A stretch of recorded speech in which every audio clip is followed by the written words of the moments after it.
Hi அனைவருக்கும் வணக்கம். நான் உங்கள் ரம்யா. நம்ம இப்போ தொடர்ந்து விக்ரமாதித்ய மன்னனோட கதைகள் தான் பார்த்துட்டு வரோம். அந்த வகையில் நம்ம லாஸ்ட்டாக பார்த்தது விக்ரமாதித்யனுக்கு உதவுவதற்காகவே வேதாளத்தை சிவபெருமான் சபிச்சதை நம்ம பார்த்துருந்தோம். சரி, வேதாளம் விக்ரமாதித்யனை எப்படி காப்பாற்ற போது, மன்னன் அப்படி என்ன சிக்கலில் மாட்டிகிட்ருக்காரு அப்படிங்கிறத அந்த கதையை நம்ம பார்க்கலாம். வேதாளம் தொடர்ந்து அதனோட ஃப்ளாஷ்பேக்கை சொல்லிட்டு வருது தான். அவரோட உண்மையான பேர் பார்த்திங்கன்னா காலத்தி. அதெல்லாம் சொல்லி கதையை முடிக்கிறாரு. அதே போல் நீங்கள் ஒரு சிக்கலில் மாட்டிகிட்ருக்கீங்க, உங்களை காப்பாற்றினா தான் எனக்கு சாவி விமோச்சனம் கிடைக்கும்னு சொல்லி சிவபெருமான் கூறியதாக காலத்தி சொல்லுது. அப்போ மன்னன் கேட்குறாரு, நான் என்ன சிக்கலில் மாட்டிகிட்ருக்கேன், நான் ஒரு முனிவருக்கு உதவ தானே வந்திருக்கேன் அப்படின்னு சொல்லி மன்னர் கேட்குறாரு. நீங்கள் உதவ வந்தீங்களா, அந்த முனிவர் யார் தெரியுமா? அவர் பேர் ஞானநந்தர். அவரோட நோக்கமே கடைசி வரைக்கும் சாகாமல் இருந்து ஒரு நாட்டில் மன்னராக உட்காந்து முடிஞ்ச அளவுக்கு இந்த சுற்றி இருக்கிற எல்லா மக்களையுமே தன்னுடைய அடிமையாக்கி ஆளணும், அதீத சக்திகள் வேணும் அப்படிங்கிறத வேண்டி காளி தேவிக்கு கிட்டத்தட்ட 1000 மன்னர்களுடைய தலையை வெட்டி அதோட வேள்வியில் போட்டுறதா இவர் பிரார்த்தனை பண்ணியிருக்காரு. அப்படி 1000 மன்னர்களோட தலையை வெட்டி வேள்வியில் போட்டார்னா, அது 1000 அமாவாசை 1000 மன்னரோட தலை அதை வெட்டி வேள்வியில் போட்டார்னா, அவர் நினச்ச மாதிரியே காளி தேவி அவங்களுக்கு அந்த வரத்தை கொடுத்து தான் ஆகணும். அதால் எதுவும் காளி தேவியில் அதுக்கு மறுப்பு சொல்லவே முடியாது. இது வரைக்கும் அவன் பார்த்திங்கன்னா 999 மன்னர்களை காலி பண்ணியிருக்கிறான். 1000வது நபர் யாருன்னு பார்த்தீங்கன்னா அது நீங்கள் தான். இப்போ அதுக்காக தான் என்னையும் கூட்டு வர சொல்லியிருக்கான். ஏன்னா எங்கிட்டே நிறையா சக்திகள் இருக்குது.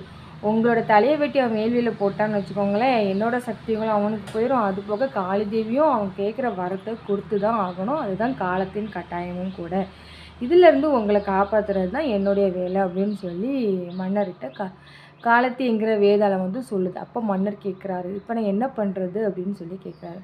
ஒன்றும் இல்லை மன்னா, இப்போ நீங்கள் அங்கே போனோடனே உங்களை குளத்தில் குளிச்சுட்டு வர சொல்லுவார். குளிச்சுட்டு வந்தோடனே அந்த அக்னி குண்டம் இருக்குல்ல, வேள்வி குண்டம், அதுக்கு முன்னாடி மண்டிக்கிட்டு குனிஞ்சு வணங்க சொல்லுவார். நீங்கள் அப்படி குனியும் போது உங்களுடைய தலையை வெட்டுறது தான் அந்த முனிவரோட எண்ணம். அதனால் நீங்கள் என்ன பண்ணுங்கள், நீங்கள் குளிச்சுட்டு அவர் உங்களை வணங்க சொல்லும்போது, நான் மன்னன், இது வரைக்கும் நான் யாருக்குமே இப்படி கீழே மண்டி போட்டு நான் தலையனோட தரையில் வச்சு நான் தலை வணங்கியது கிடையாது. அது எப்படின்னு எனக்கு தெரியாது. ஒரு முறை நீங்கள் சொல்லித்தாங்க, அதை பார்த்து நான் அதை செஞ்சிடுறேன் அப்படின்ட்டு நீங்கள் சொல்லுங்கள். அவனும் அதை நம்பி பண்ணுவான். அப்படி பண்ணும்போது உங்களுடைய வாளால் அவனோட தலையை வெட்டி நீங்கள் அந்த வேள்வியில் போட்டுருங்க அப்படின்னு சொல்லி வேதாளம் சொல்லுது. இதுபடியே மன்னன் என்ன பண்ணுறான், வேதாளத்தை கட்டி தோளில் தொங்க விட்டு கொண்டு போகிறான். அங்கே முனிவர் முன்னால் வேதாளத்தை ஒப்படைச்சிட்டான். முனிவர் சொல்கிறாரு, அந்த ஞானந்தருங்கிற அந்த முனிவர் சொல்கிறாரு, போய் ஆற்றுல முங்கி எழுந்துட்டு வா அப்படின்னு சொல்கிறாரு. மன்னனும் முங்கி எழுந்துட்டு வாராரு. வந்தோடனே விக்ரமாதித்தா அக்னி குண்டத்துக்கு முன்னால் விழுந்து வணங்குன்னு சொல்கிறாரு.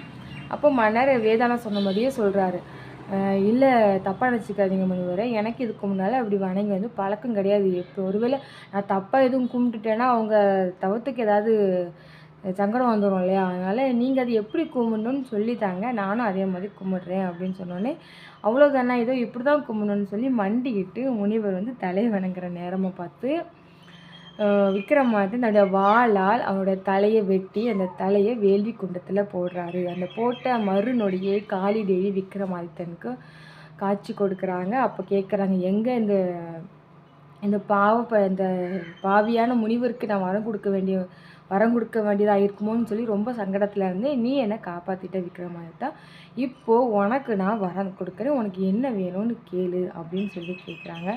அப்போ விக்ரமாதித்த மன்னன் சொல்கிறாங்க, இதுக்கு முன்னால் இந்த வேள்வி குண்டத்தில் வெட்டப்பட்டு விழுந்த 999 மன்னர்களும் உயிருடன் வர வேண்டும். அவர்கள் அவங்க நாட்டுக்கு செஞ்சு அவங்களுடைய ஆட்சியை சிறப்பாக புரிய வேண்டும் அப்படின்னு சொல்லிட்டு மன்னன் வரம் கேட்குறாங்க. காளி தேவியும் அப்படியே ஆகட்டும் அப்படின்னு சொல்கிறாங்க. அவர் சொன்ன மாதிரி மன்னர்கள்லாம் உயிரோட விக்ரமாதித்தனுக்கு நன்றி சொல்லிட்டு அவங்க நாட்டுக்கு கிளம்பிட்டாங்க. வேதாளமும் விக்ரமாதித்தன் முதுகில் தொங்கிட்டே அரண்மனைக்கு சேர்றாங்க. கொஞ்ச நாள் வேதாளம் விக்ரமாதித்தனுக்கு பணிவிடை செய்து போக போக அவரோட உருவெல்லாம் மாறி காலத்தியாக முழு உருவத்துக்கு பழையபடி தன்னுடைய ஊருக்கே போய் சிவபெருமானுக்கு தொண்டு செய்கிற வேலையை பார்க்க ஆரம்பிக்கிறாரு. இதுதான் வேதாளம் விக்ரமாதித்தன் கதை. இதுக்குள்ளே ஒரு 24 கதைகள் ஒளிஞ்சிட்ருக்கு. அதை நான் மொத்த கதைகளோட முடிவில் கடைசியில் தனி தொகுப்பாக அதை நான் சொல்கிறேன். சரியா? சரி, நாளைக்கு நம்ம அடுத்த கதையில் மீட் பண்ணலாம். நன்றி, வணக்கம்.